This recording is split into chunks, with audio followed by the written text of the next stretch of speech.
لوگوں، اپنے پروردگار کی عبادت کرو جس نے تم کو اور تم سے پہلے لوگوں کو پیدا کیا تاکہ تم اس کے عذاب سے بچو، جس نے تمہارے لیے زمین کو بچھونا اور آسمان کو چھت بنایا اور آسمان سے مے برسا کر تمہارے کھانے کے لیے انواع و اقسام کے میوے پیدا کیے۔ بس کسی کو اللہ کا ہمسر نہ بناؤ، اور تم جانتے تو ہو۔ اور اگر تم کو اس کتاب میں جو ہم نے اپنے بندے پر نازل فرمائی ہے کچھ شک ہو تو اسی طرح کی ایک صورت تم بھی بنا لاؤ، اور اللہ کے سوا جو تمہارے مددگار ہوں ان کو بھی بلا لو اگر تم سچے ہو۔ پھر اگر ایسا نہ کر سکو اور ہرگز نہیں کر سکو گے تو اس آگ سے ڈرو جس کا ایندھن آدمی اور پتھر ہوں گے اور جو کافروں کے لیے تیار کی گئی ہے۔ اور جو لوگ ایمان لائے اور نیک عمل کرتے رہے ان کو خوشخبری سنا دو کہ ان کے لیے نعمت کے باغ ہیں جن کے نیچے نہریں بہہ رہی ہیں۔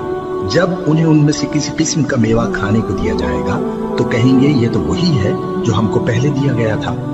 اور ان کو ایک دوسرے کے ہم شکل میوے دیے جائیں گے، اور وہاں ان کے لیے پاک بیویاں ہوں گی اور وہ بہشتوں میں ہمیشہ رہیں گے۔ اللہ اس بات سے آر نہیں کرتا کہ مچھر یا اس سے بڑھ کر کسی چیز مثلا مکھی، مکڑی وغیرہ کی مثال بیان فرمائے۔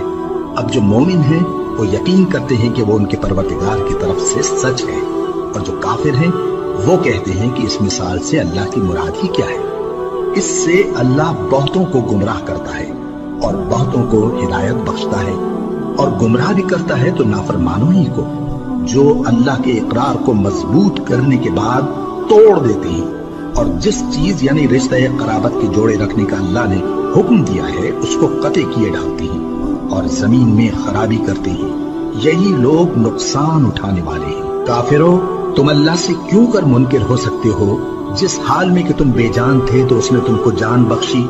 پھر وہی تم کو مارتا ہے، پھر وہی تم کو زندہ کرے گا، پھر تم اسی کی طرف لوٹائے جاؤ گے۔ وہی تو ہے جس نے سب چیزیں جو زمین میں ہیں تمہارے لیے پیدا کی،